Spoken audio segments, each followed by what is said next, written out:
Good morning. Is the secretary also joining us? Ah, right. Yeah, I got a call that you were with the president. Yes, he's on the way. That's what I was told. Right. Okay. On the way, no? Right. All right. Then, would you be so kind to introduce yourselves for the record, please?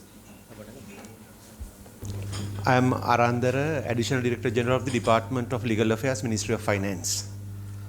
I'm Nandalal Singh, Governor of Central Bank of Sri Lanka. Rani Jayantha Mudal Mali Samadika. Nihal Fonseca, appointed member Monetary Board. Inoka Wickramasinghe, Director Legal of the Central Bank. Nilumani Dawlagala, Deputy Governor, Central Bank. Harish Chandra, Director Research, Central Bank. Nirmalan Vigneswaran, Deputy Solicitor General, Attorney General's Department. Selva Gunapalan, Legal Draftsman Department. EMS Ekanayaka, Superintendent Audit, National Audit Office. Samathika Jayaratne, Deputy Auditor General, National Audit Office. Sujitha Jagajeevan, Additional Director at Central Bank of Sri Lanka. Varuni Priyadarshini, Senior Assistant Director, Central Bank. Upeksha Senaviratna, Legal Officer, Central Bank of Sri Lanka. Damita Ratnaika, Additional Director General, Department of Treasury Operations. Lasita Padberia, Additional Director, Economic Research Department, Central Bank of Sri Lanka. Judy Lukshan, Director General, National Budget. Dilip Silla, Director General of Treasury Operations. Jayani Wickramarachchi, Director, Department of Fiscal Policy.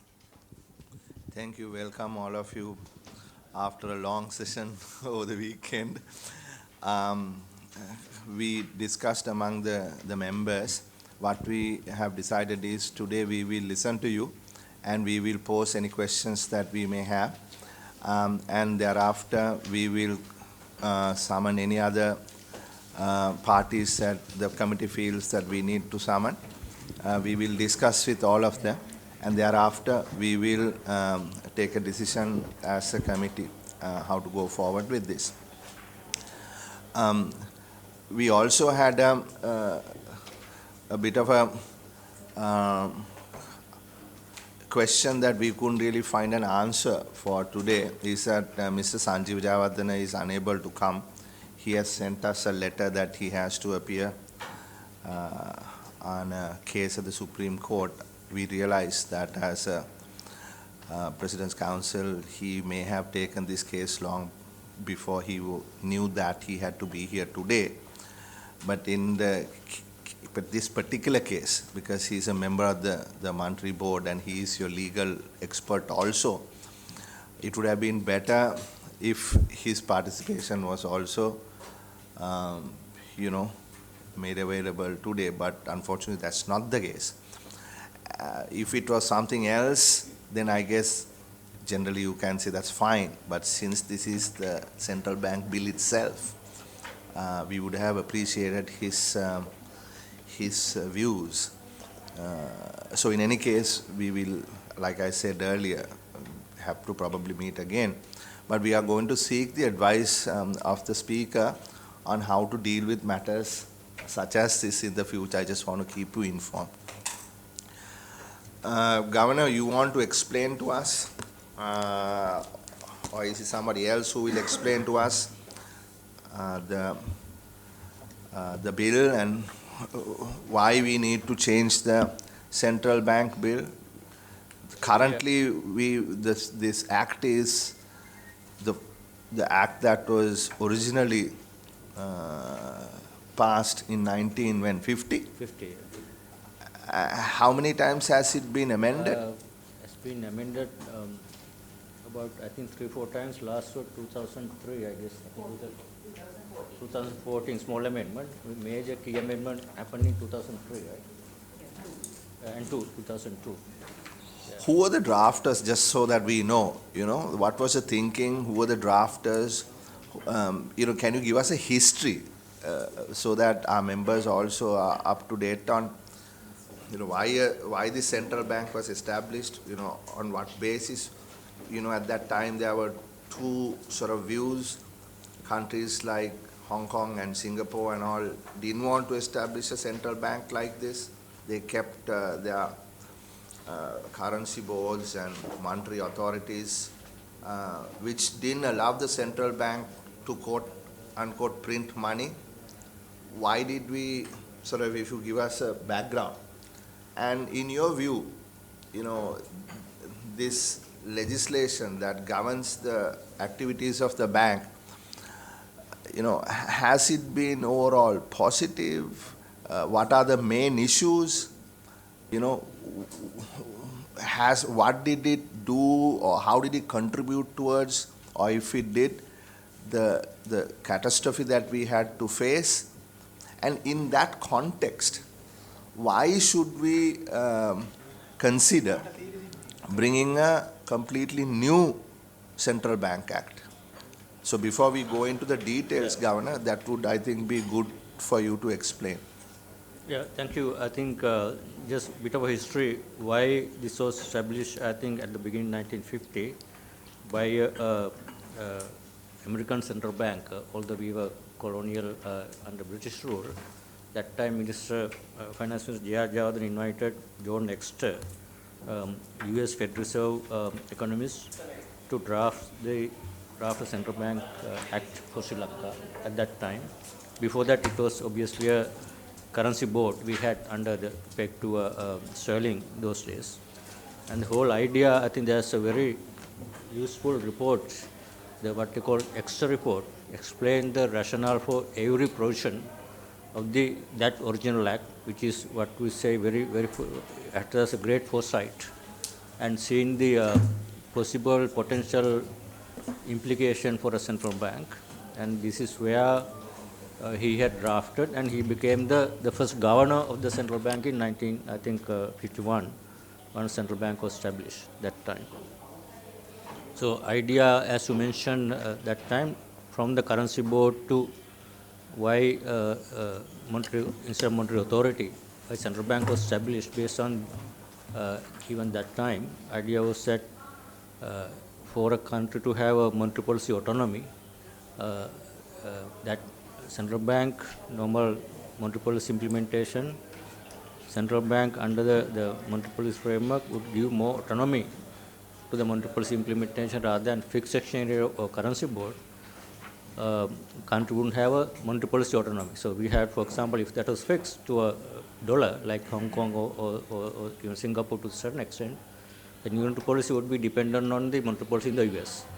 Like in India, Nepal and Bhutan, whatever the monetary policy they currently, they don't have authority, that dependent on the exchange rate fixed to another major currency, major trading this thing. That's where the idea that time was to have a monetary policy autonomy, so establish a central bank. That's a basic this thing, and that has basically we have had this regime for long years, and major amendment that was introduced in 2000 I think 2 or 3 period, again under Mr. S. Jayantha, these certain changes to modernize the central bank. We still kept the same monetary policy framework and the central bank instead of, I think if I may argue for why we can't go back to the currency board system now.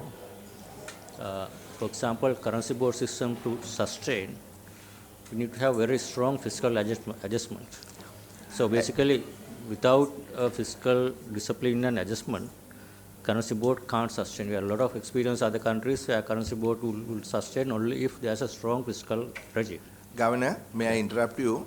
I think our members must sort of try to get a sense of what the differences are. දැන් මෙතන මහා බැංකුවෙන් අධිපතිතුමා කියන්නේ යම්කිසි ඔටොනොමි එකක් මහා බැංකුවට ලැබෙන විදියට තමයි මේ නීතිය සම්පාදනය කරේ. මුදල් ප්‍රතිපත්තිය සම්බන්ධයෙන්. මුදල් ප්‍රතිපත්තිය සම්බන්ධයෙන්. එතකොට සමහර රටවල් වල එහෙම ඔටොනොමි එකක් මහා බැංකුවට නැහැ. එතකොට මහා බැංකුව දැන් මේ ඔටොනොමි එකෙන් කියන එකෙන් අදහස් වෙන්නේ බොහෝ වෙලාවට මේ මුදල් ප්‍රතිපත්තියේදී රටේ ආර්ථික වර්ධනය සම්බන්ධයෙන් වර්ධනය සහ උද්දමනයේ උච්චාවචනය වෙනකොට මුදල් ප්‍රතිපත්තිය පාවිච්චි කරන්න පුළුවන් ඒක ස්ථාවර කරන්න. ඔව් ඒ දැන් සමහර රටවල් වල උද්දමනය පාලනය කරන්න විතරයිනේ මේ ඒගොල්ලොන්ගේ මේ ප්‍රමුඛතාවයේ තියෙන උද්දමනය පාලනය කරන්න සහ සමස්ත මූල්‍ය පද්ධතිය ස්ථාවරභාවය රැක ගන්න. සමහර රටවල් වල ඒ දෙකට අමතරව තියෙනවා ආර්ථිකමය දායකත්වයක් ලබා දෙන්න.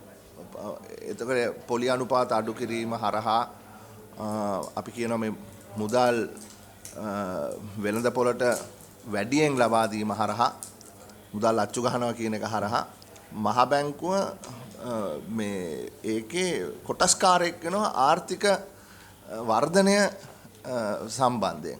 එතකොට අධිපතිතුමා අපිට කියන්න පුළුවන් දැන් අධිපතිතුමා කිව්වා දැන් එවැනි වෙනසක් කරන්න නම් අර තමන්ට තියෙන ඒ බලය සිංගප්පූරුවේ හොංකොං වගේ රටවල් වල නැති හරි කරන්න නම් දැඩි රාජ්‍ය මූල්‍ය විනයක් අවශ්‍යයි කියලා. හරි මොකද අපි ගොඩක් දුරට අහන කතාවක් තමයි අපේ රාජ්‍ය මූල්‍ය විනය අතවශ්‍යම පිරිහිලා කාලයක් තිස්සේ.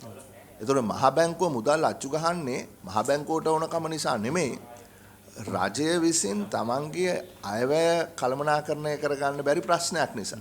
වියදම් කරනවා ආදායම නැතුව. ඊට පස්සේ මහ බැංකුවට කියනවා අපිට සල්ලි අච්චු ගහලා දෙන්න මේ වියදම කරන්න කියලා. ඉතින් ඒක පොඩ්ඩක් පැහැදිලි කරොත් මොකද ඒක අදාළ වෙනවනේ මේ අලුතෙන් ගේන පනතට. ඔව් අනිවාර්යයෙන්ම. එතකොට ඒක තමයි අර සවත්තුමා කියපු එක ඊටම නිවැරදි පොයින්ට් එකක්. දැන් මහ බැංකුවේ අර මිලස්සායතාවය කියන එක දැන් ප්‍රධාන අරමුණ මේකෙත් මිලස්සායතාවය. අනිත් බැංකුවලත් ප්‍රධාන වශයෙන් උද්දමනය පාලනය කිරීම එක. ඒත් එක්කම ආර්ථික වර්ධනය කියන එක අත් වශයෙන්ම මහ බැංකුවකට ආර්ථික වර්ධනය කරන්න බෑ. නමුත් ආර්ථික ස්ථායීතාවය price and economic price stability. That's a difference from economic growth. That's very important. You can රටේ ආර්ථික වර්ධනය වැඩි කිරීමට මහ බැංකුව කරන්න බෑ. මහ බැංකුව කරන්න පුළුවන් රටේ ආර්ථික වර්ධනය වීමේ හැකියාව තියෙනවා 3% කියලා තියෙනවා නම් ඒක දෙක නම් වෙන්නේ 2-3ට ලං කරන්න පුළුවන්. නමුත් 3-4 කරන්න shift කරන්න ඒක රජයේ සහ අනිත් ප්‍රතිපත්තිමත් තමයි ඒක කරන්න පුළුවන්. එතන දැන් පොඩි සමහර මේ අර්ථකථනය අර තේරුම් ගැනීමේ අඩුවක් තියෙනවා ගොඩක් අයගේ මහ බැංකුවට පුළුවන් ආර්ථික වර්ධනය වැඩි කරන්න කියන එක සල්ලි අච්චු ගහලා එහෙම කරොත් ආර්ථික වර්ධනය වැඩි වෙන්නේ නැහැ උද්දමනය වැඩි වෙනවා. අපි හොඳටම දැක්ක පහුගිය අවුරුදු 2-3 තුල ඒක ක්‍රම සාධන උද්දමනය 70%ට ගියේ. මොකද ආර්ථික වර්ධනය ඍණ ගියා උද්දමනය 70%ට ගියා. එතකොට ඒ වැරදි අවබෝධය නිසා තමයි වැරදි උත්සාහයක් නිසා ඒ තත්ත්වයටපත් වෙන්නේ. එතකොට දැන් අපි උත්සාහ කරන්නේ මේ මුදල් ප්‍රතිපත්තිය ක්‍රියාත්මක කිරීම තුළින් ආර්ථිකය ස්ථාවර ආර්ථික වර්ධන ස්ථාවර අපි හිතනවා 3%යි වර්ධනය පුළුවන් කියලා අපි 3% මට්ටමට යනකම් මුදල් ප්‍රසාරණය කරන්න අපිට පුළුවන් මුදල් ප්‍රතිපත්තිය තුළින්. හැබැයි 3න් උඩට යන්න අනිත් ස්ට්‍රක්චරල් චේන්ජස් හැම කරන්න ඕනේ. ඒතකොට දෙකක් තියෙනවා. එකක් ප්‍රධාන එක උද්දමනය medium to long term sustainable low inflation අපි කියන්නේ 5% තමයි අපේ රටේ ගැලපෙන උද්දමනය තියාගන්න ඕන දීර්ඝ කාලින. ඒක තියාගන්න අතරතුර ආර්ථික වර්ධනය වෙනවා නම් 3% හැකියාව තියෙන දෙකකට හරි ඍණ දැන් යනවා වගේ. ඒතකොට එතෙන්ට පුෂ් එකක් දෙන්න 3ට ගේන්න මහ බැංකුවේ මුදල් ප්‍රතිපත්තියෙන් යම්කිසි කෙටි කාලීන ස්ථාවර කරන්න පුළුවන්. දීර්ඝ කාලීන වැඩි කරන්න බෑ. ඒක තමයි ප්‍රධාන කාරණේ තේරුම් ගන්න තියෙන්නේ. දෙවෙනි එක අර ආර්ථික මූල්‍ය පද්ධති ස්ථායීතාවය ඒක ඊටම වැදගත්. මොකද මුදල් ප්‍රතිපත්තිය ක්‍රියාත්මක කිරීමේ ට්‍රාන්ස්මිෂන් එක යන්න ඕන මූල්‍ය පද්ධති හරහා. ඉස්සාර මූල්‍ය පද්ධතිය නැත්නම් මේ අපි මොනිටරි පොලිසි කොච්චර ඉන්ටරෙස්ට් අඩු වැඩි කරත් ඒක උද්දම අනිත් කටේ බලපාන්නේ. ඒක නිසා තමයි මේ දෙක විශේෂයෙන් ස්වාධීන මහ බැංකුවක් වශයෙන් ඕනම රටක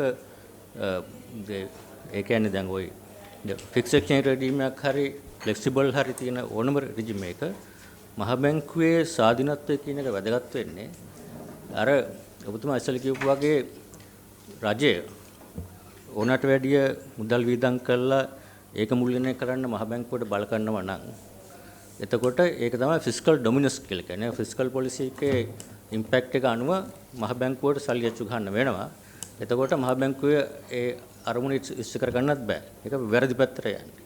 එතකොට මේකේ ප්‍රධානම අත් වශයෙන්ම මේ 2018 මේ පරණ ගෙන ආපු වෙලාවේ ගොඩක් අයට මේක තේරුනේ නැහැ. ඇයි මේක අවශ්‍ය කෙනෙක්.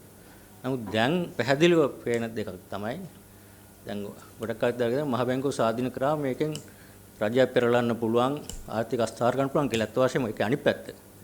මහ බැංකුව පහුගිය අවුරුදු 3 ස්වාධීන නොවු නිසා තමයි ඒ රජවල් පෙරලිලා උද්දමන 70ට ගිහිල්ලා වුණේ. මහ බැංකුව සාධීනව කටයුතු කරා නම් මේ තත්ත්වය වෙන්නේ නැහැ ඇතරම. මේක අනිත් පැත්ත තමයි ඒක නිසා තමයි මහ බැංකුවක් ස්වාධීන වීමේ අවශ්‍යතාවය තියෙන්නේ. රජයේ භාණ්ඩාගාරයේ බලපෑම නැතුව ස්වාධීනව මුදල් ප්‍රතිපත්තිය ක්‍රියාත්මක කරන හැකියාව තියෙන රටවල් විතරයි සාර්ථකව ආර්ථික සහ මිලිස් සහායතාවය ළඟා කරගෙන තියෙන්නේ. එහෙම නැති රටවල් තමයි සිම්බාබ්වේ ආර්ජන්ටිනා වගේ රටවල් වල උද්දමනය එහෙම ගිහිලා ආර්ථික වර්ධනය ෆ්ලක්චුවේට් වෙලා අස්ථාවර වෙලා තියෙන්නේ. ඒතර ඒකට එක හේතුවක් තමයි අර ෆිස්කල් ප්‍රතිපත්තිය. රාජ්‍ය මුල්‍ය ප්‍රතිපත්තිය. රටේ මුල්‍ය ප්‍රතිපත්තිය රාජ්‍ය මුල්‍ය ප්‍රතිපත්තිය බලපෑම. ඒතර රටේ මුල්‍ය ප්‍රතිපත්තිය කියන්නේ රජයට පමණ නෙවෙයි මුළු රටටම බලපාන මුල්‍ය ප්‍රතිපත්තිය තමයි මහ බැංකුව ක්‍රියාත්මක කරන්නේ. ඔබතුමාගේ විග්‍රහය කරගෙන යන්න රාඝවන් මන්ත්‍රීතුමා කෙටි ප්‍රශ්නයක් තියෙනවා යොමු කරන්න. Just I have one question with two parts. Thank you, Governor. The independence of the central bank is a backbone of the economic understanding. But what happens is in a country like ours, it's always been shadowed by the political ideology and political personalities. Classic example is after the Berlin Wall, how German central bank became more independent and grew as the strongest economy in entire Europe. In the present, my question is, in the present bill or the bill that governs you, has there been any incident, because we have had extreme left-wing government, middle path governments and right-wing governments, and different, even N.M. Perera was one of our finance ministers. Had any given time central bank stood separately and said, we will not do this? Is there any instance? Because I'm asking whether this act has any room already for that independence. Before we go into and add more independence, has there been any central bank governor who had stood against the finance minister and said, this is detrimental, this is destructive, we will not do that? Is there any history, written history? Yeah, there has been instances where government has asked to finance directly through private auctions, finance the budget deficits. And in fact, I think Mr. Fonseca also as a member in earlier regime, 2000, when this act was brought in, there was Monetary Board took a decision that hereafter central bank will not subscribe to private auctions directly, and we will try as agency function try to raise all the money from the market, not directly. That's a Monetary Board decision, but it's not in the law. Okay. But there's a provision in the law, central bank may directly finance. So what has happened basically, this was changed. Yeah. Although Monetary Board took on one-sided decision not to do that, that time government also agreed to that principle and follow that path. Okay. But from 2020 onwards, that was changed because there's a provision, central bank directly financed the deficit. So now this change is important change. Is the now by the law it could be prohibited. Okay. So then Monetary Board has no discussion. The government has no discussion. අපි එතනදී මම හිතන්නේ ඒක තමයි වැදගත්ම දේ. මේක නීතිමය ව්‍යුහයක් මේකට අපි ලබා දෙනවා පාර්ලිමේන්තුව හරහා. එහෙම මුදල් අච්චු ගැසීමට තියෙන හැකියාව වැළැක්වීම සඳහා අපි ඒක කතා කරමු හරි තැනට ආවම. ඒක ඔබ තවදුරටත් මේ විග්‍රහයක් කරනවාද මෙතනට එනකන් පසුබිම සම්බන්ධ? ඒක තමයි විශේෂයෙන් පසුබිම මෙතෙන්දී ප්‍රධාන වශයෙන් මේ කරන්නේ ප්‍රධානම මම සඳහන් කරන්නේ කොහොමද ෆිස්කල් ඩොමිනන්ස් එකෙන් වැළැක්වීමට කරුණු දෙකක් තියෙනවා. එකක් ගවර්නන්ස් ඉෂුව එක. ගවර්නන්ස් ඉෂුව කියන්නේ දැන් තියෙන නීතිය යටතේ මුදල් මණ්ඩලයේ සමාජිකයෙක් විදියට එක්ස් ඔෆිෂියල් විදියට බණ්ඩාගාර ලේකම් තුනත් මේකේ සමාජිකයෙක්. ඊට අමතරව ගවර්නර් චෙයාමන් තව අපොයින්ට්මන්ට් මෙම්බර්ස් 3 දෙනෙක් ඉන්නවා. ඒතකොට සාමාන්‍යයෙන් වෙන ප්‍රැක්ටිකල් දේ තමයි Secretary of Treasury can always has a strong influence from the as a representative Minister of Finance on the Monetary Board, monetary policy decisions. Obviously, monetary policy decisions are not always in favor of the government. They are financing that always Secretary of Treasury can influence monetary policy decision. That's one important one. Secretary of Treasury is taken out from the central bank boards, so that the influence coming from the Minister of Finance and Treasury would be taken out. That's the first one. On the governor's side, second one is that the prohibition of monetary financing by the law is the second important one, and then obviously third one is the appointment process. If there's any independent institutions, appointments should also have proper checks and balances. So earlier law, Governor Central Bank was appointed directly by the recommendation of Minister of Finance, appointed by the President. Now the new law, that process should go through a Constitution Council. So it's usual like Supreme Court judges, everyone, that we brought in that process to improve the governance process so that there will be and also the proper kind of much more stronger suitability for the members and also the process, approval process and the independent central bank that all this ensured in the news. Those are the key changes. In addition, what we incorporate the current practice of inflation targeting would be incorporated as a monetary policy framework here, so that no one can change the framework. That's also important. Whenever monetary board or administration changes, monetary board can make a decision to revise the monetary policy framework and go back to what they call the monetary financing. By this law, framework would be established incorporating the law so that any future monetary boards cannot change the framework without the approval from the parliament. So that's basically incorporated as a monetary policy framework.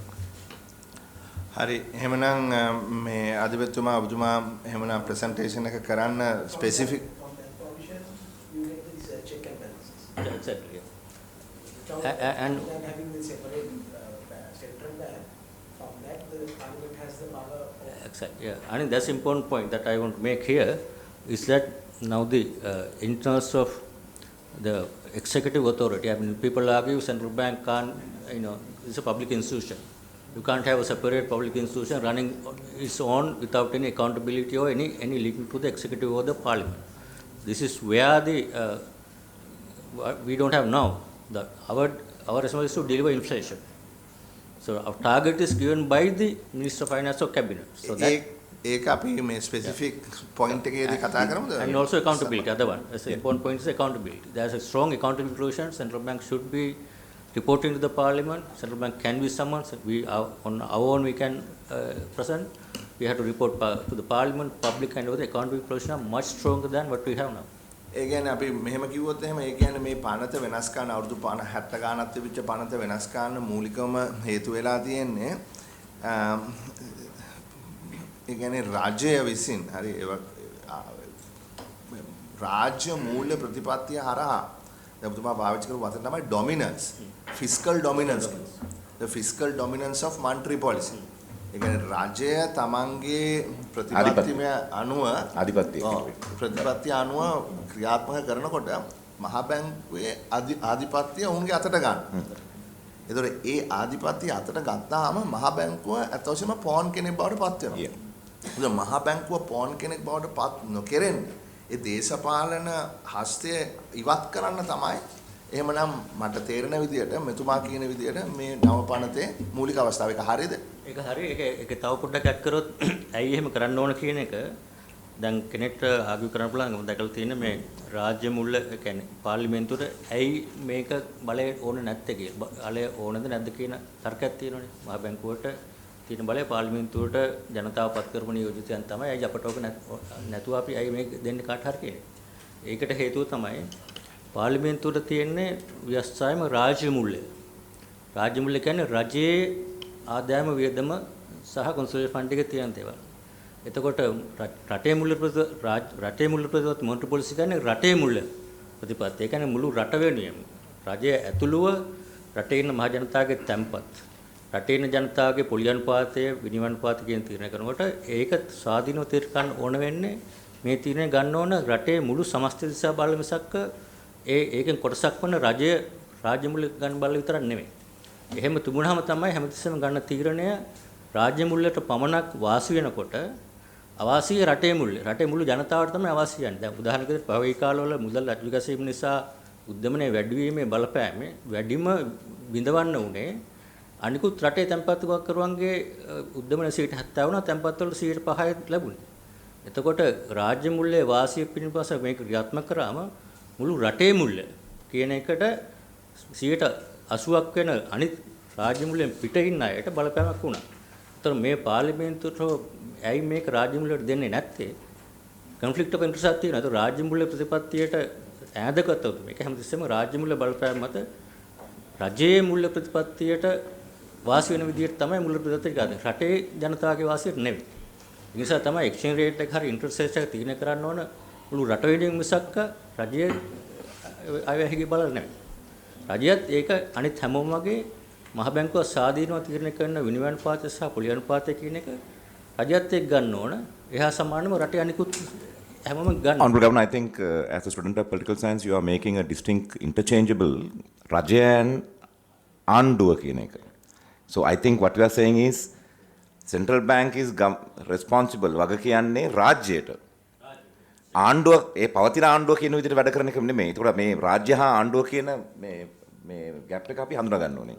State and සභාපතිතුමා මම හිතන්නේ මෙතුමා කියපු කාරණේ ගත්තාම මෙතන සංවරණ හා තුලන ක්‍රමයේ ගත්තා නම් අපිට වඩා හොඳයි. දැන් මෙතුමා එකපාරටම කිව්වම අර පාර්ලිමේන්තුවට අත දාන්න බෑ කිව්වම මොකද වැරදි මතයක් යන්නේ. අපි අර පාර්ලිමේන්තුවයි මේ සෙන්ට්‍රල් බැංකයයි සංවරණ තුලන ක්‍රමයකට මේ පනතෙන් වඩා හොඳට යනවා. ඒක මෙතන තියෙනවා. මොකද මෙතන ප්‍රතිපත්තිමය තීරණය ගන්න ජනතාවගේ බලය අපිට අත්හරින්න බෑ කිසිම අවස්ථාවක. ප්‍රතිපත්තිමය තීරණ මෙතන බලාපොරොත්තු වෙන්නේ ඉන්ස්ටිටියුෂනල් ඉන්ඩිපෙන්ඩන්ස් එකක්. මෙතන බලාපොරොත්තු වෙන්නේ කොහොමද තමන්ගේ වැඩේ කරගෙන යන්නේ ඒ කට්ටියට ඒ නිදහස දෙන්නේ. නැත්නම් ප්‍රතිපත්තිමය නිදහස ඒ කට්ටියට එහෙමම නැහැ. මොකද අපි මේක සාකච්ඡා කරනකොට තේරෙයි. බලය සම්පූර්ණ පාර්ලිමේන්තුවට තියෙනවා. සම්පූර්ණ අනිත් එක මේ රාජ්‍ය මුල්ලේ. ඒක අනිවාර්යයෙන්ම කන්ස්ටිටියුෂන් එකෙන්ම ජනතාව දීලා තියෙන පුදුමාකාර බලය. ඒ බලය ගැන කිසිම තර්කයක් නැහැ මෙතන. හරි අපි එහෙමනම් මේක අපි ස්පෙસિෆික්ස් ටික ගමුද? අපි ප්‍රසන්ටේෂන් තියෙන මට පොඩක් කරන්න පුළුවන් අවශ්‍ය නැහැ. හැබැයි මම දැන් පේනවාද කියලා මෙතන. ඔව් අපිට පේනවා. තියෙනවද ගන්න? හරි පොඩක්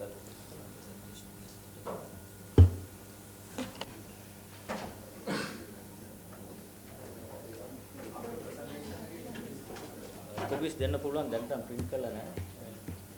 අපි ඒවල තිබ්බ මේ ඔයගොල්ලන් තියෙනවා.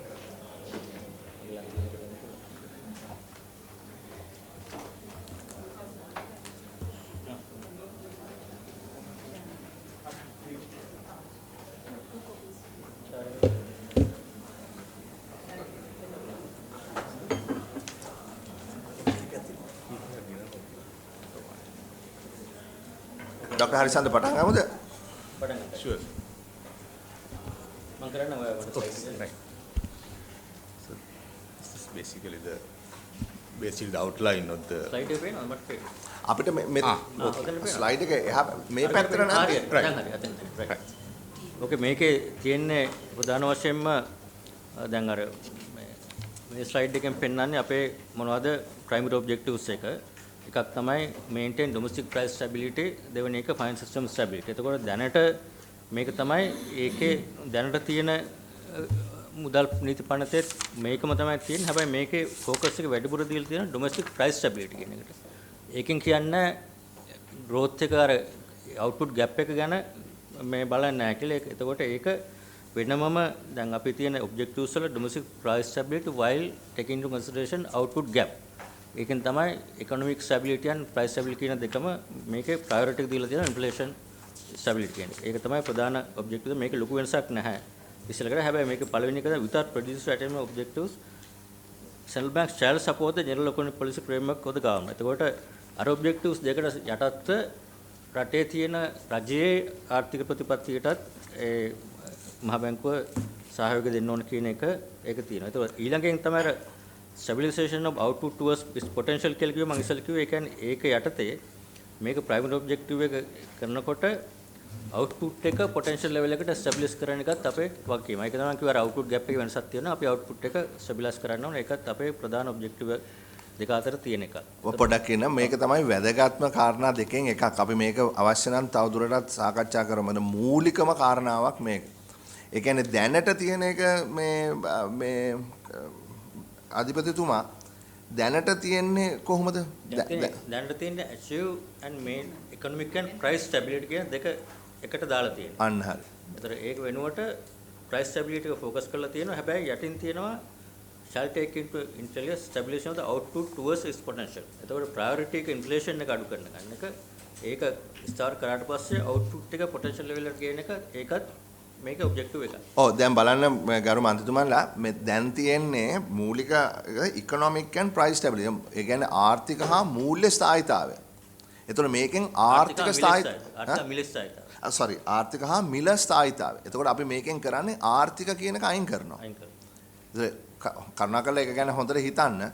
එතකොට මේකේ වෙන්නේ දැනට තියෙන මූලික මේ ඔබ්ජෙක්ටිව් එක ආර්ථික හා මිල ස්ථායීතාවය දැන් තියෙන්නේ ඩොමෙස්ටික් ප්‍රයිස් ස්ටැබිලිටි කියන්නේ මිල ස්ථායීතාවය රුපියලේ උද්දමනය කියන එක. අනිත් එක තමයි secure financial system stability. ඒක කොහොමත් මේකේ තියෙනවා දෙවෙනි කාරණාව හැටියට. ඒතකොට මේක පටන් ගන්නෙම අපි මහා බැංකුවෙන් ඉවත් කරනවා ආර්ථික the first slide. No, I'm reading from the existing act. Changed act. Where is that? Change section 6. Thank you. හරි. සහ මේ පරිදි විධාන වලට යටත්ව මහ බැංකුව විසින් යම් නීතියක විධානයක් සලස්වා ඇති පරිදි ආණ්ඩුවේ පොදු ආර්ථික ප්‍රතිපත්ති ආපුවට සහාය දිය යුතුයි. ඒක තමයි අපි in lieu of that අපි ඒක තමයි මෙතන ගෙනල්ලා තියෙන්නේ. ඒතකොට මහා බැංකුවෙන් අපි ඉවත් කරනවා ඔවුන්ට තියෙන එක බලයක් ආර්ථික ස්ථායීතාවය ප්‍රයිමරි ඔබ්ජෙක්ටිව් එකක් හැටියට තියාගන්න. ඒක ප්‍රයිමරි ඔබ්ජෙක්ටිව් එක හැටියට තියාගන්න වෙන්නේ උද්දමන පාලනය සහ සමස්ත මූල්‍ය පද්ධතියේ ස්ථාවරත්වය. ඒ දෙකට අමතරව ඒ දෙකට මොකද්ද කිව්වේ without prejudice. ඒ කියන්නේ අගතියක් නැති වෙන විදිහට අර දෙකට අගතියක් නැති වෙන විදිහට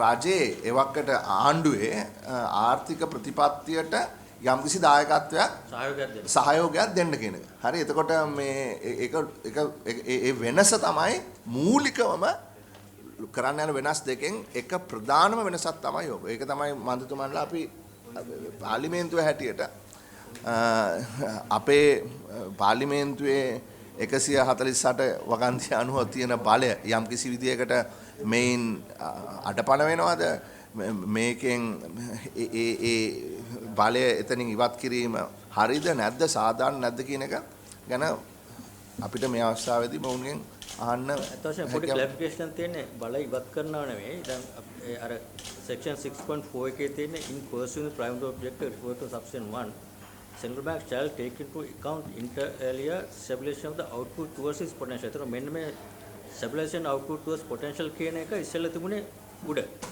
දැන් ඒක primary inflation එකට priority එක දීලා ඊළඟට inflation එක stabilize වුණොත් ඊට පස්සේ stabilization output economic stability එක තියෙනවා එතන. ඒක හේතුව තමයි දැන් අපි inflation targeting regime කියන multiple framework එකකදී priority එක දෙන්නේ target on inflation එක. ඒක තමයි ඕනම central bank ගේ ප්‍රධාන objective. ඒ නිසා මේක එතෙන්ට ගෙනල්ලා stabilization output ඊළඟට එන එක දෙවෙනි කාරණේ විදිහට ගන්න. මොකද inflation එක වැඩි වෙලා තියෙනවා නම් output එක තවත් වැඩි කරන්න බෑ මහ බැංකුවට. ඒ කියන්නේ අපි දැන් උදාහරණ තමයි දැන් පහුගිය දවස්වල 70ට inflation යනකොට output එක වැඩි කරන්න කියලා තව ටිකක් මේක සල්ලියක් ගහලා දැම්මම inflation තව වැඩි වෙනසක් output එක වැඩි වෙන්නේ නැහැ. ඒතකොට මුලින්ම කරන්න ඕන inflation එක ස්ථාවර කරලා ඊට පස්සේ output එක අර stable වෙන්න ගේන එක. ඒක නිසා තමයි මේක ඒ sequence එක වෙනස් කරලා තියෙන්නේ. ඒ ඔතන මතවාදී තර්ක තමයි ඉදිරිපත් වෙන්නේ කරු මන්ත්‍රීතුමන්ලා. මොකද සියලුම ආර්ථික විද්‍යාඥයෝ එක විදියට ඕනම දෙයක් ගැන බලන්නේ නැහැ. ආර්ථික විද්‍යාඥයෝ 10 දෙනෙක් ඉන්නවා නම් බොහෝ වෙලාවට මත පහක්වත් තියෙන්න පුළුවන්.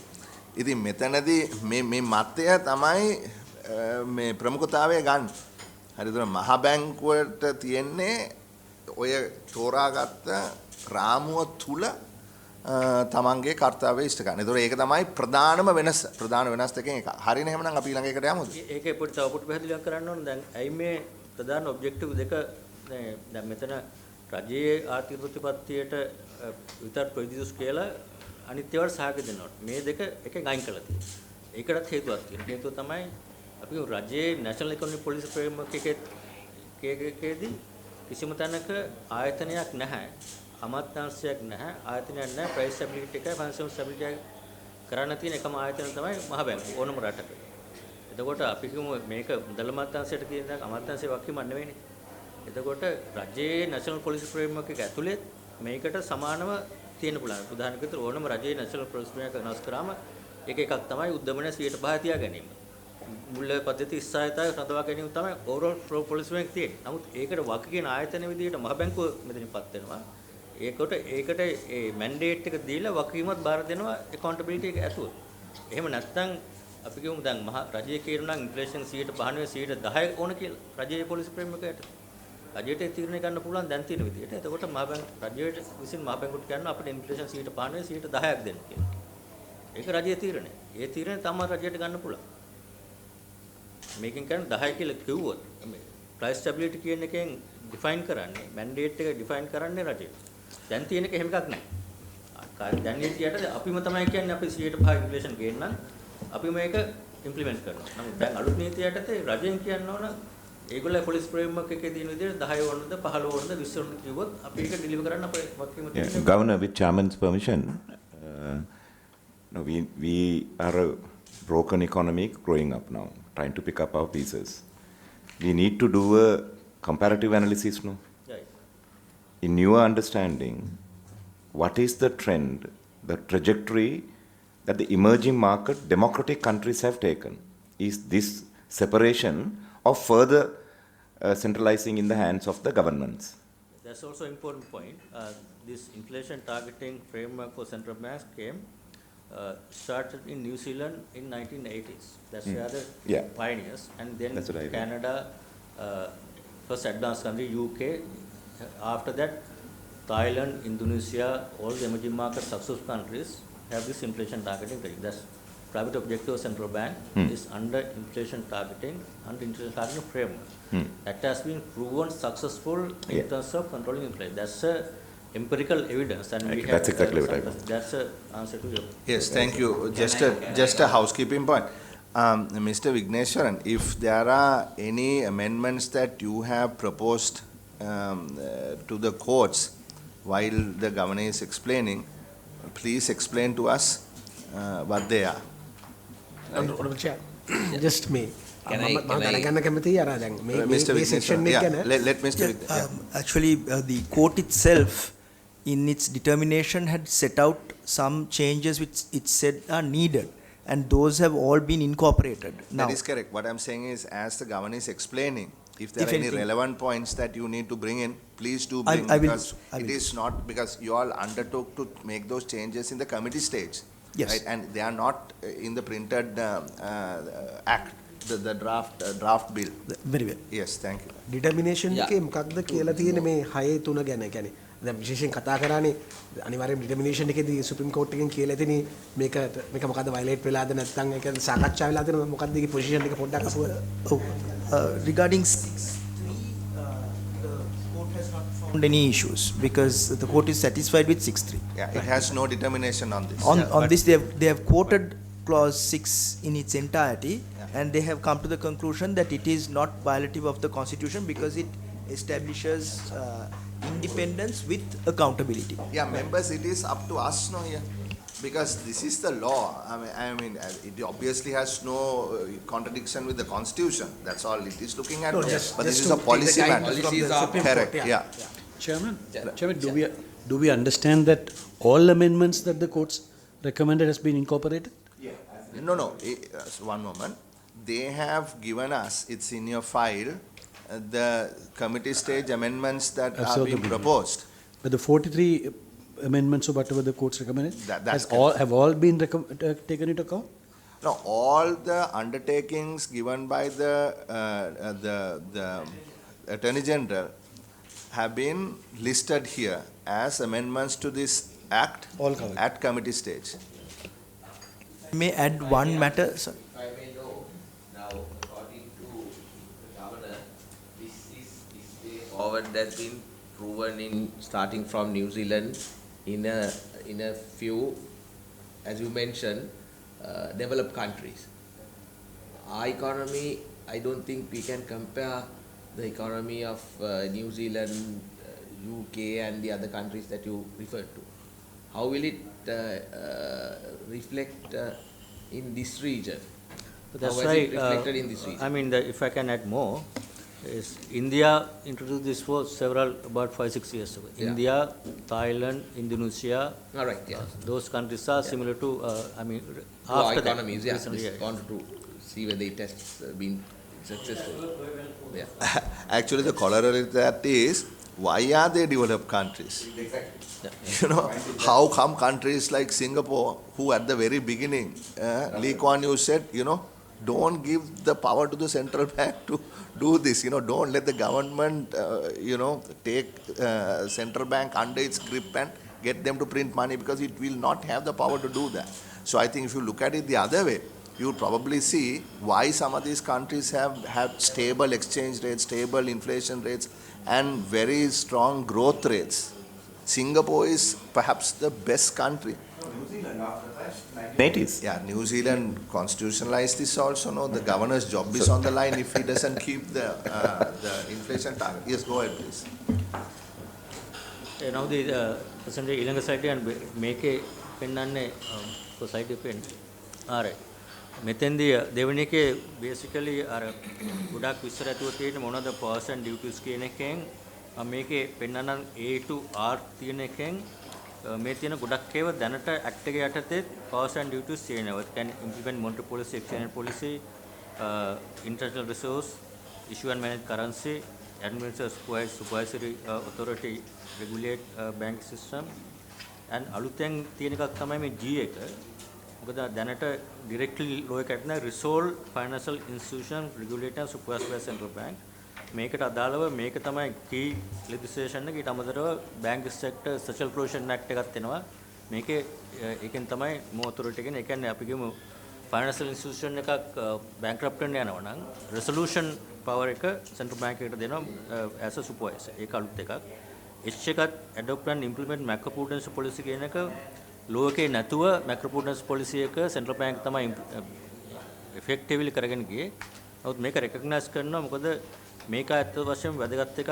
2007 global economic crisis එකත් එක්ක අර ඒ advanced countries වල monetary policy regime එක යටතේ inflation අඩුවෙන් ගියාට අනිත් පැත්තේ macroprudential issues ඇවිල්ලා asset bubbles, mortgage crisis ඇවිල්ලා economic disrupt වුණා.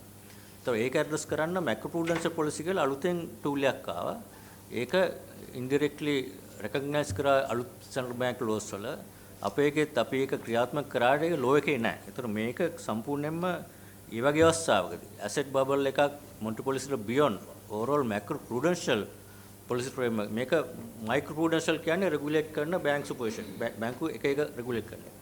macroprudential කියන්නේ මුළු system එකම financial stability එක යටතේ stock market එකද bank system එකද ඒ වගේ වෙලාවකදී macroprudential instrument and responsibility now coming with the central bank. ඒක new addition එකක් කලින් act එකේ තිබිච්ච නැති. මොකද මේක modern අලුත් central bank වල තියෙන එක දාලා තියෙනවා. මේ අධිපතිතුමා දැන් මේ එතන වැදගත් ප්‍රශ්නයක් අපිට අහන්න සිද්ධ වෙනවා. දැන් මේ macroprudential risks හරි ඒවා දැන් අපේ රට බංකොලොත් වුණානේ. දැන් මිසිස් ජාමහා ඉන්නවා, මිස්ටර් ෆොන්සේකා ඉන්නවා. අපි මෙතන කතා කරනකොට කලින් මේ මිසිස් සිරිවර්ධනත් ඉන්න එතුමා එතකොට මහා බැංකුවේ හිටියේ ඩියෝජ් අධිපති හැටියට. එතකොට මේ macroprudential risk එක අපි දැක්කද? මහා බැංකුව දැක්කද? දැකලා ඒ කොහොමද එතන වැරදුනේ? ඇයි අපි මේක දැන් මේ හරහා කොහොමද මේ වැරද්ද නැවත නොවෙන්න වග බලා ගන්න කියන ධනාත්මක ප්‍රශ්නය මම අහන්නේ. ඒත් වශයෙන් මෙතෙන්දී ඒ අවස්ථාවේ ප්‍රධාන වශයෙන් තිබුණේ macroprudential issue එකක් නෙවෙයි අතර. මොකද ඒක තිබුණේ macro economic management issue එකක්. macroprudential කියන්නේ අපි දැක්කේ නැහැ මේ ඒ crisis එකට කලින් banking sector එකේ stability එකක් instability එකක් bubble එකක් create වෙන එකක් නෙවෙයි තිබුණේ. asset prices භූමියක් වගේ තිබ්බේ නැහැ. ඒක තිබුණේ අර fiscal policy එකේ impact එක monetary policy එකට ඇවිල්ලා overall fiscal and monetary policy instability එකක් තමයි ඒකෙන් තමයි crisis එකට ගොන්නේ. නැතුව macro පැත්තෙන් නෙවෙයි. ඒකතර මේක තියෙන්නේ දැන් උදාහරණයක් විදිහට අපි හිතමු එක bank එකක් bank run එකක් කරලා bank එකක් collapse වෙන්න ගියොත්. ඒකේ contagion effect එක ගාලා මුළු system එකෙන් collapse වෙන්න යනවා නම් immediately macroprudential policy එකට යටතේ certain measures අපි දකින්න නම් ඉස්සරහට loan to value ratios ඊට පස්සේ මේ income loan to income ratios ඒ වගේ tools ගොඩක් තියෙනවා.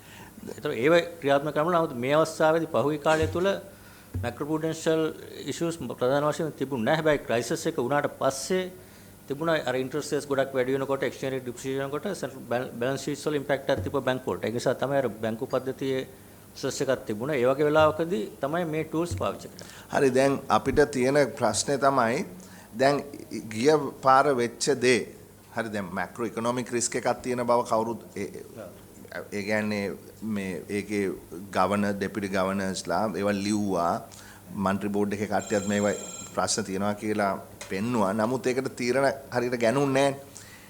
හරි එතකොට ඒවැනි තත්ත්වයක් වළක්ව ගන්න ඉදිරියේදී මේ දැන් ඉදිරිපත් කරන පනත හරහා යම්කිසි මේ බලපෑමක් ආරක්ෂාවක් තියෙනවා. මේකෙන් අත් වශයෙන්ම තියෙනවා සමහර ප්‍රොවිෂන්ස් එකක් තමයි සෙන්ට්‍රල් බැංක් ඉන්ඩිපෙන්ඩන්ස් එක තියෙනකොට රජයේ මුදල් රජයේ රාජ්‍ය මුදල් ප්‍රත්‍ය මොන වුණත් අපිට උදාහරණයක් විදිහට අපි කියමු රජයේ වැඩිපුර වියදම් වැඩි කරලා ආදායම් වියදම් වැඩි කරලා ආය වැහි වැඩි කරගන්න. එතකොට අපි මුලට නිදහස ගන්න මහා බැංකුව විදිහට පොලි අනුපාතය වැඩි කරන්න ඕනේ එතකොට. කළා ඒ තියෙන එක සමනය කරන්න සමස්ත ආර්ථිකයට. ඒතර ඒක කරන්න බැරි වෙන්නේ ඉන්ඩිපෙන්ඩන්ස් එක නැති වුණොත්. ඒතර මේකෙන් එක පැත්තක් ඒක වැදගත්ම කාරණේ. ඊට අමතරව ඉන්ඩිපෙන්ඩන්ට්ලි ක්‍රියාත්මක කිරීම තුළින් එක පැත්තක් වළක්වන්න පුළුවන්. හැබැයි ඒකෙන් ගැරන්ටි එකක් නෑ. මොකද මේ මොනිටරි පොලිසි එකයි ෆිස්කල් පොලිසි එකයි දෙපැත්තට අපි ඉන්ට්‍රස්ට් වැඩි කරගෙන යනවා. වැඩි කරගෙන යනකොට අනිත් පැත්තෙන් රජයේ පොලි ආදායම පොලි වියදම් වැඩි වෙනවා. ඒ පැත්තෙන් ඒගොල්ලන්ට ලොකු බලපෑමක් වෙනවා. ඊට පස්සේ ඒගොල්ලන්ට වියදම් අඩු කරලා යම් කිසිම මැච් කරනවා. ඒක අනිත් පැත්තෙන් මුළු රටටම දැන් පහුගිය කාලේ වුණේ පොලි අනුපාත වැඩි වීම නිසා බලපෑම. එතකොට මේ දෙක ඒකට සපෝට් කරන ෆිස්කල් පොලිසි එක ක්‍රියාත්මක වුණේ නැත්නම් මේක ඩීරේල් වෙනවා. දෙපැත්තට යන්න පුළුවන්. ඒ නිසා තමයි අර කෝඩිනේටින් කවුන්සිල් කියලා මේකේ තියෙන ස්ට්‍රක්චර් එක හැමතිස්සෙම ෆිස්කල් පොලිසි එකයි මොනිටරි පොලිසි එකයි කෝඩිනේට් කරන්න ඕනේ. එතකොට මේකට බලයක් නැහැ. බලයක් නැහැ. නමුත් ඒක අන්ඩර්ස්ටෑන්ඩින් එකක් තියෙනවනේ මේ දෙක අතර සම්බන්ධය. ඊට අමතරව තමයි මේ මුදල් ඇමතුමන්ට බලය තියෙන්නේ පත් කිරීම සහ ඉන්ෆ්ලේෂන් ටාගට් එක දීමේ බලය. එතනින් තමයි මේ ලින්ක් එක තියෙන්නේ. හරි රාගොණ මන්ත්‍රීතුමා. මම hypothetical question එකක් අහන්නේ නෝ දේශපාලන යථාර්ථය නිසා. අපි කියමු ඉදිරි මේ පනත යටතේ ඉදිරි ආණ්ඩුවක උදාහරණයක් වශයෙන් මෙතුමාව ගත්තට කමක් නැහැ කියලා හිතනවා. මෙතුමා මුදල් ඇමති වෙනවා කියලා කියන්නකෝ. හර්ෂ බිසිල්වා මුදල් ඇමති. එතුමා ඔබලන්ට කියනවා මේ යමක් කරන්න කියලා. ඒකට තාක්ෂණික වශයෙන් ඔයගොල්ලෝ හිතනවා ඒක මේ පනතට විරුද්ධයි කියලා. ඒකට අපි පොලිටිකල් ක්‍රයිසිස් එකට යනවා. දැන් මේ රටේ අපි දේශපාලන යථාර්ථය අතාරලා කරන්න බෑනේ. Even the DDR in Europe it was taken as a politically acceptable debt restructuring. So there is the underlying of the politics. So in a case like that, hypothetical case like that, who will be the judge? Will the central government and come and say we are against the minister, therefore we are throwing our hands? Or the minister has the powers to say whatever happens, you do what I say. Will that go to Supreme Court or come to Constitutional Council? Because we got to imagine these situations. Without imagining, we cannot go, right? I mean, these are realities. Yeah, reality එක තමයි තියෙන නීතිය යටතේ. හර්ෂ එහෙම කරන්නේ නැහැ කියලා අපි හිතනවා. නමුත් වුණොත් අපි කියමු එහෙම වුණා කියලා අපි හර්ෂවිල්ල මුදල් ඇමතිතුමා කිව්වොත් එහෙම අපිට මෙහෙම ප්‍රශ්නයක් තියෙනවා පොලි අනුපාතය අඩු කරන්න වැඩි කරන්න එපා අඩු කරන්න කියනවා. එහෙම නැත්නම් කියනවා දැන් නීතියට සල්ලි අච්චු ගහලා කිලිම දෙන්න බෑනේ මොන ක්‍රමෙන් හරි මේක කරන්න පුළුවන් බලවත් පොලි අනුපාතය අඩු කරන්න කියලා ඉල්ලීම සාකච්ඡා කරන්න පුළුවන්. නමුත් ඒක අපේ වක්කීම තමයි මේක ඉන්ඩිපෙන්ඩන්ට්ලි කරන්න පුළුවන්ද බැරිද කියලා අපේ ස්ථාවරය තියා ගැනීම තමයි පොලිසි ඉන්ඩිපෙන්ඩන්ස් කියන්නේ ඒක. ඒතර ඒකට අකමැති නම් මුදල් ඇමතුමාට පුළුවන් පාර්ලිමේන්තුවට යෝජනා ගෙනල්ලා මේක එහෙම නෙවෙයි මුදල් පනත වෙනස් කරලා මෙන්න මේක ක්‍රියාත්මක කරන්න කියලා. හැමතිස්සෙම නීති ක්‍රියාත්මක වෙන බලේ පාර්ලිමේන්තුවට මුදල් ඇමතුමාට තියෙනවනේ. ඒ නිදහස තියෙනවා. නමුත් ඒතර වෙන්නේ මුදල් ඇමතුමා ඊළඟ ඡන්දෙදි පරදිනවා අනිවාර්යයෙන්ම. මොකද එයා කිව්වොත් එහෙම පාර්ලිමේන්තු පනතක් ගෙනල්ලා මේ ඉන්ෆ්ලේෂන් 100% 10 කරන්න කිව්වොත් කිසිම මුදල් ඇමතුරේ මම නම් හිතන්නේ ඒ වැඩේ කරයි කියලා. අයි නැවතපත් දැන් මෙහෙමනේ මේ රඝුරාම් රාජන්ට මොකද උනේ කියලා හොයලා බලන්නකෝ. රඝුරාම් රාජන්ට මොකද උනේ මෝඩිටත් මොකද වෙන්නේ කියලා බලන්නකෝ. හරි ඊළඟට. ඕකේ මෙතන පෙන්නුවේ ඒක තමයි මැක්‍රෝප්‍රුඩෙන්ෂල් එක. ඊට අමතරව අලුතෙන් තියෙන I එක තමයි inform the parliament government public accountability provision එක ඊට වඩා ස්ට්‍රොං කරලා තියෙනවා. අනිත් එක තමයි N එක promote financial inclusion කියන එක මෙතෙක් කාල අපේ නීති යටතේ තිබුණ ගන්න නෙවෙයි financial inclusion කියන එකත් access to credit inclusion කියන එක අපේ වගකීමක් බවට නීතියෙන් පත් කරලා තියෙනවා. ඊට අමතරව O කියන එක deposit insurance and liquidity support system means of securing financial stability part එකක් විදිහට අපි informally කරගෙන යනවා. නමුත් ඒක නීතියට ඇතුළත් කරලා තියෙනවා deposit insurance scheme එක පවත්වාගෙන යන්න. ඒතර අනිත් ඔක්කොම ටික දැනටම කරගෙන යන්නේ. ඒතර අර deposit insurance එක formalize කරන එකයි accountability එක අයික වැඩි කරන එකයි macro prudential authority එක recognize කරන එකයි finance institution resolve කරන එකයි ඒ ටික තමයි අලුතෙන් දැනට කරගෙන යන වැඩවලට අමතරව මේකට මහ බැංකුව වකීමට ඇතුළු වෙන්නේ. ඒක තමයි සම්රියක් වශයෙන් දැනට කරන සහ අලුතෙන් එකතු වෙන දේ. ඒ වගකීම මහ බැංකුව. ඒතර ඊළඟ ස්ලයිඩ් එකේ තියෙන්නේ ප්‍රධාන වැදගත් governance structure එකේ change එක. මේකේ දැන් තියෙන විදිහට organisation structure එක boards දෙකක්. දැන් තියෙන monetary board කියලා සමාජිකයි පස් දෙනා යටතේ තියෙන monetary board එක. ඒකේ බණ්ඩාගර ලේකම්තුමා සමාජිකයෙක් governor chairman members තුන් දෙනා appointed කරා. ඒතකොට අලුත් structure එකේ governing board සහ monetary policy board කියලා දෙකක් තියෙනවා. මේ දෙක යටතේ monetary policy board කියන්නේ මුදල් ප්‍රතිපත්තිය ක්‍රියාත්මක කිරීමේ වගකීම තමයි monetary policy board එකට තියෙන්නේ.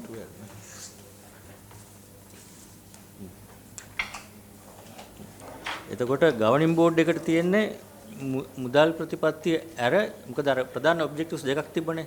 ඒකේ දෙකට බෝඩ්ස් එකක් තියෙනවා. හේතුව තමයි monetary policy කියන එක යම්කිසි ආකාරයක much more technical expertise එකක් අවශ්‍ය වෙන broad design තියෙන නිසා යෝජනා කරලා තියෙන්නේ monetary policy board එකේ members 11ක් ඉන්නවා.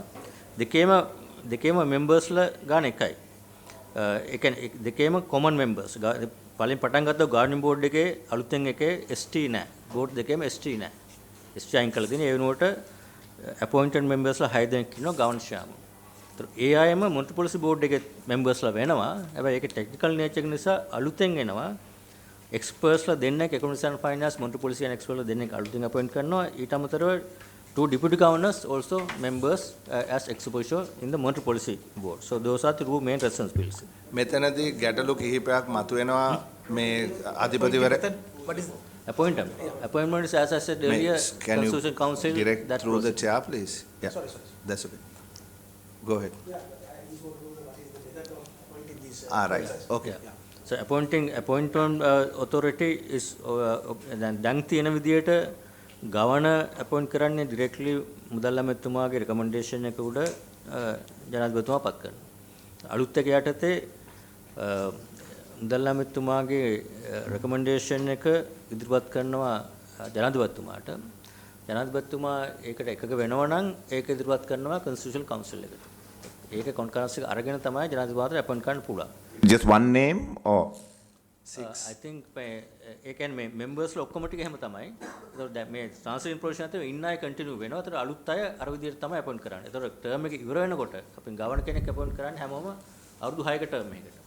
Okay. ඒ 6ක term එක පත් කරන්නේ නැත් ඉන්ඩිපෙන්ඩන්ස් එක තියාගන්න අවශ්‍යද තමයි අතරමැදදී ආණ්ඩු මාරු වෙනකොට මේගොල්ලෝ අයින් කරන්න බෑ. එතකොට ඒ 6 ෆික්ස් term එක පත් කරා term එක ඉවර වෙනකොට අලුතෙන් appointment එකේදී හරිය දැන් අලුතෙන් members appoint කරනකොට අරක තමයි process. No, Governor, my question was actually to clarify whether the finance minister sends just one name to the president and he forward that to the Constitutional Council, or there are more than one names? I think it's not very clear. It says monetary governor president will send one name per member. Where is that? That's what I think. Okay. Law says. That there we need a clarification. One person here. One person. That he clarified. Yeah, the metana there are several points before you answer, Mr. Vignesh. And in this case, the president and the finance minister is one and the same person. I guess when you say president and the finance minister here, you assume that there are two different people, right? And I think even in the constitution, there is a reference to the minister of finance and the president. So that's one, you know. So in this particular case, essentially the president appoints, right? President recommends to the Constitutional Council. Yeah, president recommends to the Constitutional Council. Now, are all appointments to these independent commissions, etc., done that way, or is it the other way around? For instance, the Constitution Commission. Now, for instance, we are setting up a parliamentary budget office, right? Now, there, the Constitution Council recommends to the president. But here the president recommends to the constitution. No. Different, right? yes. Yes. Sorry. Different, we have different mechanisms. In some laws, we say the president or the minister will recommend to the Constitutional Council and then they will approve and then the president will make the appointment. In others, it's the Constitutional Council which will make the initial recommendation. Or somebody else will make a recommendation to them and then they will thereafter submit their recommendation. So it depends on the law. Here what we are doing is the minister, and as you said, it could be the president himself, will have to first make a recommendation to the Constitutional Council. If they agree, then he can make the appointment. And the Supreme Court has suggested an amendment where if there is a disagreement, a fresh nomination will have to be submitted. So that process is also set out. Yeah, from the yes, please go ahead. On Mr. Vignesh, is there any specific section according to which the president can send only one nominee? Because there had been instances where the presidents have sent several names. Yes. Has that been looked into? In this particular instance, the language says the name of a person. So it will have to be one. Previously, it was the name of a person was not there. Might not have been there in some instances, but we will check. We will look into that. I want to ask you your professional opinion on this. Is there evidence to suggest one is better than the other? In the sense, the minister or the president recommend to the Constitutional Council versus the Constitutional Council recommend to the president? And why is it that you say in some instances it is done one way and in other instances it's done the other way? What is the reason? I honestly think that that has just been the drafting method that has been employed in that particular instance. In some ways, it might be, I think the end result is likely to be the same if you have an independent Constitutional Council, because if they are not happy with the recommendation, they will say we are not happy and then the process will have to start again. So there's one argument to be made that ultimately it makes no difference. But practically it might make a difference, because you would assume that if the Constitutional Council is trying to make the recommendations, that they would be more careful in looking at it, or that's the theory behind having an independent body in doing these things. But that's an arguable point, but I think it has just been a drafting approach that has been adopted. Honorable Raghavan?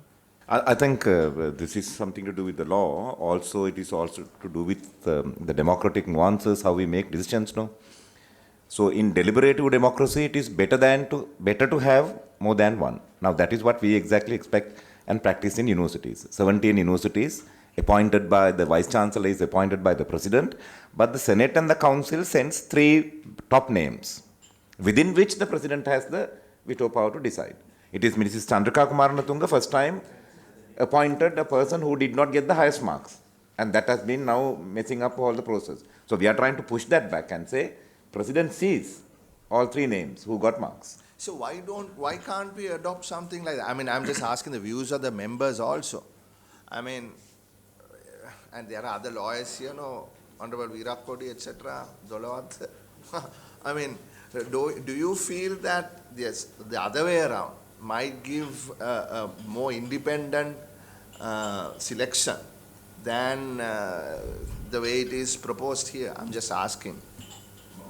We will be, because these are abnormal times we are making decisions. We have never been here before. So there is no precedence. We have to learn from other countries and other situations. So in order to deepen the democratic process of this country, it is better if we have about 3 names to send. So the President has choice and the Constitutional Council has choice. And then if there is a deliberative process in that, then one sending. So if one name is sent, there will be almost the prisoner's dilemma between the President and the Constitutional Council. There will be kind of a standout. There are 6 names that need to be sent. Yeah.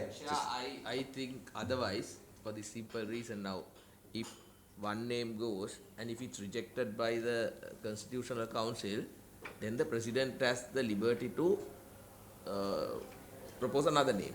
But now these are competitors at the highest level of any organization. you send all three names, one is selected.